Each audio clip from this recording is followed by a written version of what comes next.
முக்கிய செய்திகள். இந்தியா பாகிஸ்தான் போரை நிறுத்தியதாக ட்ரம்ப் மீண்டும் அறிவிப்பு. ஆப்பிள் நிறுவனம் இந்தியாவில் தொழிற்சாலை அமைக்கவும் எதிர்ப்பு. ஆபரேஷன் சிந்தூரின் போது பாகிஸ்தானுக்கு ஆதரவளித்த துருக்கி அந்நாட்டு நிறுவனத்தின் பாதுகாப்பு அனுமதியை ரத்து செய்து இந்தியா பதிலடி. இன்று காலை 9 மணிக்கு வெளியாகிறது 10ஆம் வகுப்பு தேர்வு முடிவு. பிற்பகல் 2 மணிக்கு 11ஆம் வகுப்பு தேர்வு முடிவு என்றும் அறிவிப்பு. மேற்கு வங்கத்தில் போராட்டத்தில் ஈடுபட்ட பணி இழந்த ஆசிரியர்கள் கல்வித்துறை அலுவலகத்தின் நுழைவு வாயிலை உடைத்ததால் பரபரப்பு.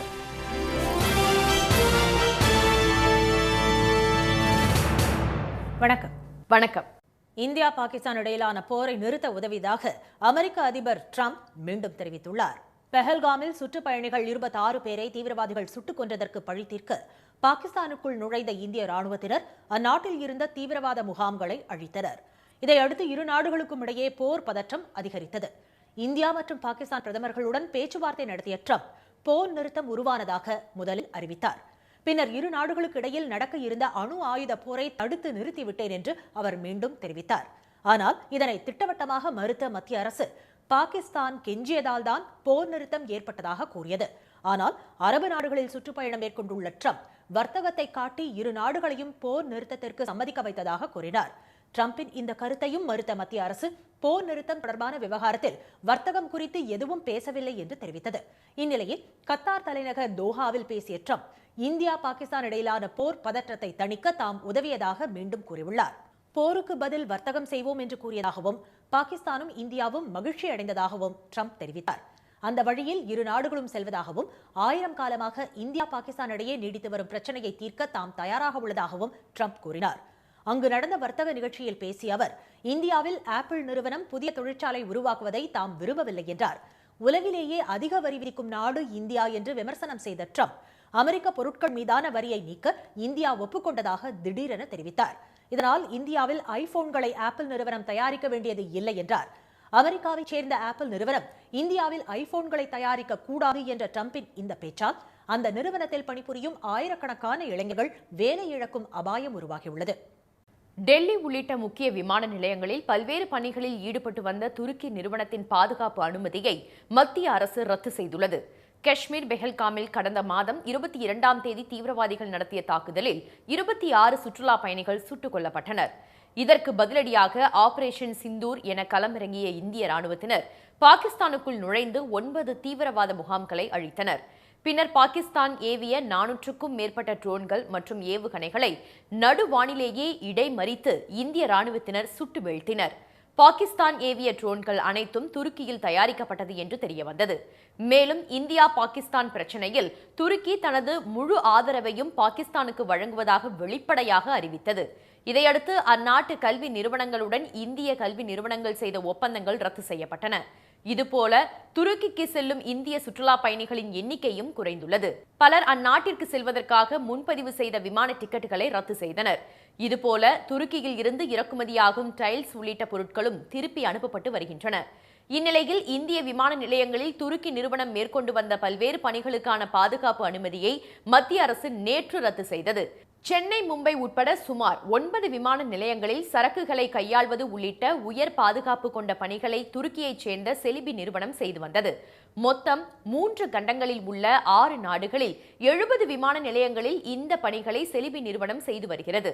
இதில் 15,000க்கும் அதிகமான ஊழியர்கள் பணியாற்றி வருகின்றனர். பயணிகளின் உடைமைகள் மட்டுமல்லாது விமானம் எங்கு வந்து நிற்க வேண்டும் என்பது உட்பட முக்கிய முடிவுகளை துருக்கி நிறுவன ஊழியர்கள்தான் தீர்மானிப்பார்கள். இந்த நிறுவனத்தில் மொத்த பங்கில் 10% துருக்கி அதிபர் எர்டோகன் வசம் இருப்பதாகவும் கூறப்படுகிறது. இந்நிலையில் சென்னை விமான நிலையத்தில் இந்த செலிபி ஏவியேஷன் நிறுவனத்தில் பணியாற்றும் 200க்கும் மேற்பட்ட ஊழியர்களின் BCAS பாஸ்கள் நேற்றிரவு 8 மணிக்கு ஒரே நேரத்தில் ரத்து செய்யப்பட்டன. பாகிஸ்தானின் அணு ஆயுதங்களை சர்வதேச அணுசக்தி முகமையின் கண்காணிப்பின் கீழ் கொண்டுவர வேண்டும் என்ற இந்திய பாதுகாப்புத்துறை அமைச்சர் ராஜ்நாத் சிங்கின் கருத்துக்கு அந்நாடு கண்டனம் தெரிவித்துள்ளது. பாகிஸ்தான் மீதான ஆபரேஷன் சிந்து நடவடிக்கைக்கு பிறகு முதன்முறையாக ஜம்மு காஷ்மீர் மாநிலத்திற்கு சென்ற மத்திய அமைச்சர் திரு ராஜ்நாத் சிங் ஸ்ரீநகரில் உள்ள ராணுவ தலைமையகத்தில் வீரர்களுடன் கலந்துரையாடினார். எல்லை கட்டுப்பாட்டு கோடு பகுதி மற்றும் இரு நாடுகளின் சர்வதேச எல்லை பகுதிகளில் உள்ள பாதுகாப்பு குறித்து நேற்று அவர் ஆய்வு மேற்கொண்டார். அப்போது செய்தியாளர்களிடம் பேசிய திரு ராஜ்நாத் சிங் பொறுப்பற்ற முரட்டுத்தனமான நாட்டின் கைகளில் உள்ள அணு ஆயுதங்கள் ஆபத்தானது என்பதால் சர்வதேச அணுசக்தி நிறுவனத்தின் கண்காணிப்பின் கீழ் அவை கொண்டுவரப்பட வேண்டும் என்று வலியுறுத்தினார். இந்த கேள்வியை உலக நாடுகளின் முன் கேட்பதாகவும் திரு ராஜ்நாத் சிங் கூறியிருந்தார். இதற்கு கண்டனம் தெரிவித்து அறிக்கை வெளியிட்டுள்ள பாகிஸ்தான் வெளியுறவு அலுவலக செய்தி தொடர்பாளர் ஷஃப்கத் அலி கான், இந்தியாவின் இந்த கருத்து பொறுப்பற்றது என்றும் அணுசக்தி அச்சுறுத்தல் இருப்பதாக இந்தியா கூறுவது தனக்குத்தானே ஏற்படுத்திக் கொள்ளும் துயரம் என்றும் தெரிவித்துள்ளார். இந்திய பாதுகாப்பு அமைச்சரின் கருத்துகள் சர்வதேச அணுசக்தி முகமை போன்ற ஐக்கிய நாடுகள் சபையின் சிறப்பு நிறுவனத்தின் ஆணை மற்றும் பொறுப்புகள் குறித்த அவரது அறியாமையையே காட்டுவதாக அவர் குறிப்பிட்டுள்ளார். அணுசக்தி மற்றும் பிற கதிரியக்க பொருட்களின் பாதுகாப்புக்காக இந்தியா எடுத்த நடவடிக்கைகள் என்ன என்று கேள்வி எழுப்பியுள்ள ஷஃப்கத் அலி, இது குறித்து சர்வதேச அணுசக்தி முகமை மற்றும் சர்வதேச சமூகம் கவலைப்பட வேண்டும் என்று கூறியுள்ளார். போர் நிறுத்தம் ஏற்பட்டுள்ள நிலையில் பாகிஸ்தானின் இந்த கருத்து சர்ச்சையை ஏற்படுத்தியுள்ளது. தமிழ்நாட்டில் 10ஆம் வகுப்பு பொதுத் தேர்வு முடிவுகள் இன்று காலையும் 11ஆம் வகுப்பு பொதுத் தேர்வு முடிவுகள் பிற்பகலும் வெளியாகின்றன. 9,13,036 மாணவ மாணவிகள் எழுதிய 10ஆம் வகுப்பு பொதுத் தேர்வு கடந்த மாதம் 15ஆம் தேதி முடிந்தது. 11ஆம் வகுப்பில் மாணவர்கள், மாணவிகள், தனி தேர்வர்கள், சிறைவாசிகள் என 8,23,261 மாணவ மாணவிகள் தேர்வு எழுதினர். இந்த தேர்வுகள் கடந்த மார்ச் மாதம் 27ஆம் தேதி முடிவடைந்தது. இதனைத் தொடர்ந்து விடைத்தாள் திருத்தும் பணி, மதிப்பெண்களை இணையத்தில் ஏற்றும் பணி நிறைவடைந்தது. இந்த நிலையில் 10ஆம் வகுப்பு பொதுத் தேர்வு முடிவுகளை சென்னை நுங்கம்பாக்கத்தில் பேராசிரியர் அன்பழகன் வளாகத்தில் உள்ள தேர்வுத்துறை இயக்கக அலுவலகத்தில் பள்ளிக் கல்வித்துறை அமைச்சர் இன்று காலை 9 மணிக்கு வெளியிட உள்ளதாக பள்ளிக் கல்வித்துறை அறிவித்துள்ளது. இதேபோல் 11ஆம் வகுப்பு பொதுத் தேர்வு முடிவுகளும் இன்று பிற்பகல் 2 மணிக்கு வெளியாகும் என அறிவிக்கப்பட்டுள்ளது. தேர்வு முடிவுகளை https://result.digillocker.gov.in www.tnresult.nic.in ஆகிய இணையதள முகவரியில் மாணவர்கள் தங்களது பதிவெண் மற்றும் பிறந்த தேதி ஆகியவற்றை உள்ளீடு செய்து தேர்வு முடிவுகளை அறிந்து கொள்ளலாம் என அறிவிக்கப்பட்டுள்ளது. மாணவர்கள் பயின்ற பள்ளிகளிலும் தேர்வு முடிவுகளை அறிந்து கொள்ளலாம் என்றும், பள்ளிகளில் மாணவர்கள் பதிவு செய்துள்ள கைபேசி எண்ணிற்கும் குறுஞ்செய்தியின் மூலம் தேர்வு முடிவுகள் அனுப்பப்படும் என்றும் பள்ளிக் கல்வித்துறை தெரிவித்துள்ளது.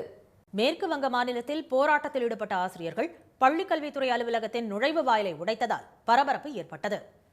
அந்த மாநிலத்தில் கடந்த 2016ஆம் ஆண்டு மாநில பணியாளர் தேர்வாணையம் மூலமாக 26,000க்கும் மேற்பட்ட ஆசிரியர்கள் தேர்வு செய்யப்பட்டனர். இதில் பல்வேறு முறைகேடுகள் நடைபெற்றதாக தொடரப்பட்ட வழக்குகளை விசாரித்த உச்சநீதிமன்றம் மேற்கு வங்க அரசின் நியமனங்களை ரத்து செய்தது.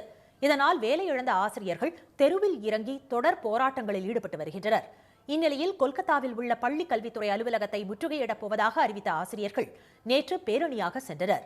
அவர்களை காவல்துறையினர் தடுத்ததால் இருதரப்புக்கும் இடையே தள்ளுமுள்ளு ஏற்பட்டது.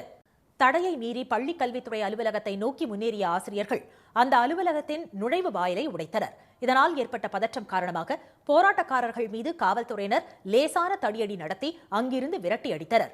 நீதிமன்ற உத்தரவால் வேலை இழந்த தங்களை பாதுகாக்க மேற்கு வங்க அரசு எந்த நடவடிக்கையும் எடுக்கவில்லை என்று ஆசிரியர்கள் குற்றம் சாட்டினர்.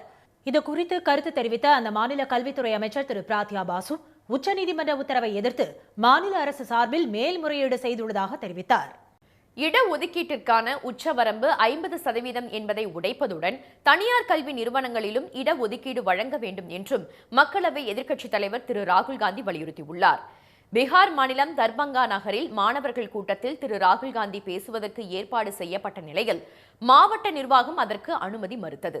அதனை மீறி கல்லூரி மாணவர்களை சந்திக்க சென்ற திரு ராகுல் காந்தியை காவல்துறையினர் தடுக்க முயன்றதால் பரபரப்பு ஏற்பட்டது. இதனிடையே மாணவர் கூட்டத்தில் பங்கேற்க அம்பேத்கர் விடுதிக்கு தொண்டர்களுடன் பேரணியாக சென்ற திரு ராகுல் காந்தியை காவல்துறையினர் தடுத்து நிறுத்த முற்பட்டதால் தள்ளுமுள்ளு ஏற்பட்டது.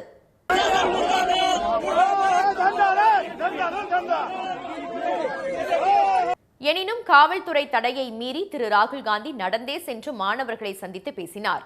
பட்டியலின மற்றும் பிற்படுத்தப்பட்ட மாணவர்களை சந்திக்க விடாமல் நிதிஷ்குமார் அரசு தம்மை தடுப்பதாக குற்றம் சாட்டிய அவர், சர்வாதிகார அரசு எவ்வளவு முயற்சித்தாலும் நமது குரலை அடக்க முடியாது என்று கூறினார்.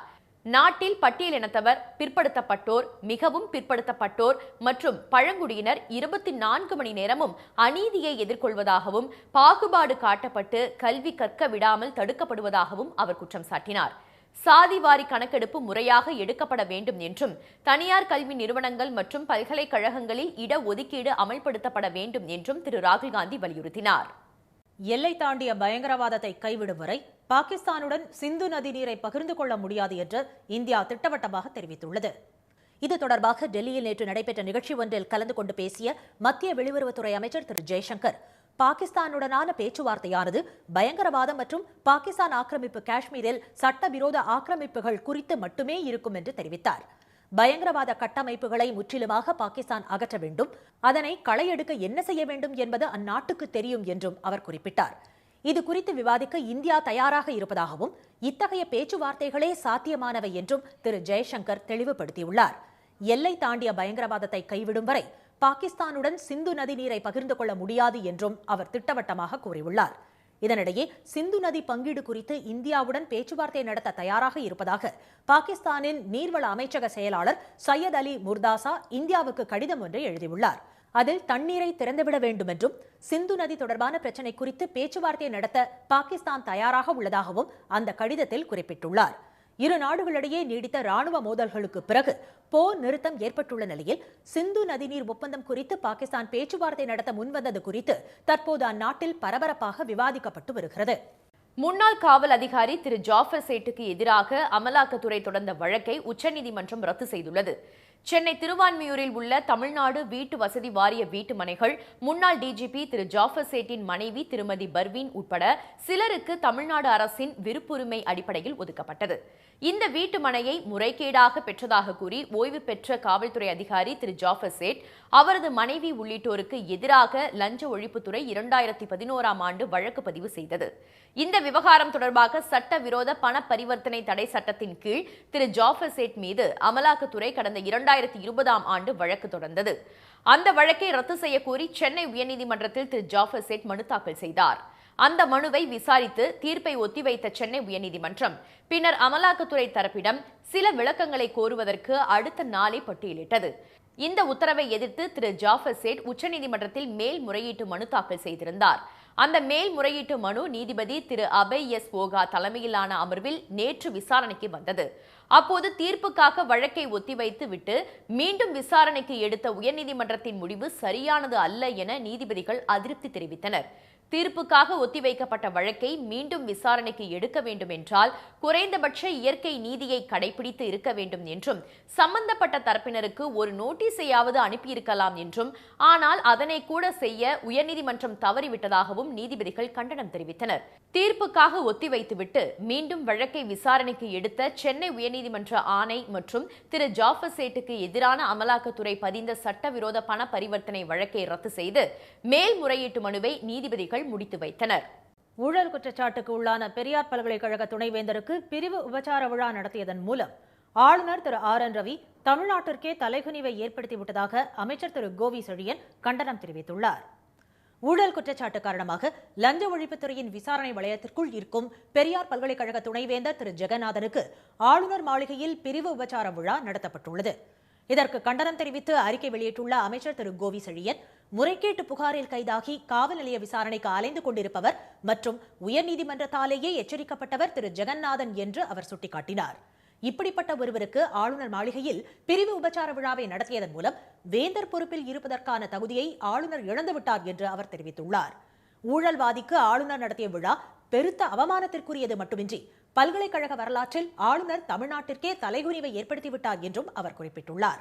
ஈரோடு, சேலம், நாமக்கல் உள்ளிட்ட 7 மாவட்டங்களில் இன்று பலத்த காற்றுடன் கூடிய கனமழை பெய்யும் என சென்னை வானிலை மையம் தெரிவித்துள்ளது.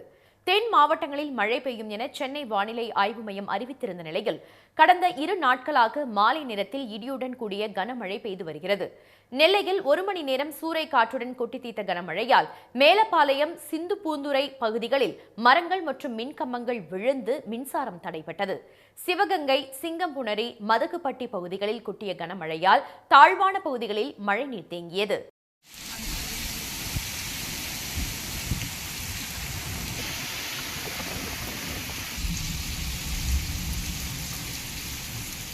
மதுரை மாவட்டம் மேலூரில் சூறாவளி காற்றுடன் கொட்டிய கனமழைக்கு தாக்குப்பிடிக்க முடியாமல் 10க்கும் மேற்பட்ட இடங்களில் மரங்கள், மின்கம்பங்கள் விழுந்து மின்தடை ஏற்பட்டது. நீதிமன்ற வளாகத்தில் மரம் விழுந்து இருசக்கர வாகனம் சேதமடைந்தது. ஹைதராபாத்தில் இருந்து மதுரைக்கு 147 பயணிகளுடன் வந்த தனியார் விமானம் பலத்த காற்றுடன் கூடிய மழையால் தரையிறங்க முடியாமல் சிவகங்கை, திருப்புவனம், திருமங்கலம் உள்ளிட்ட பகுதிகளில் 40 நிமிடம் வரை வானிலேயே வட்டமடித்தது. இதையடுத்து மாலை 6:05 மணிக்கு விமானம் விமானம் பத்திரமாக தரையிறக்கப்பட்டது.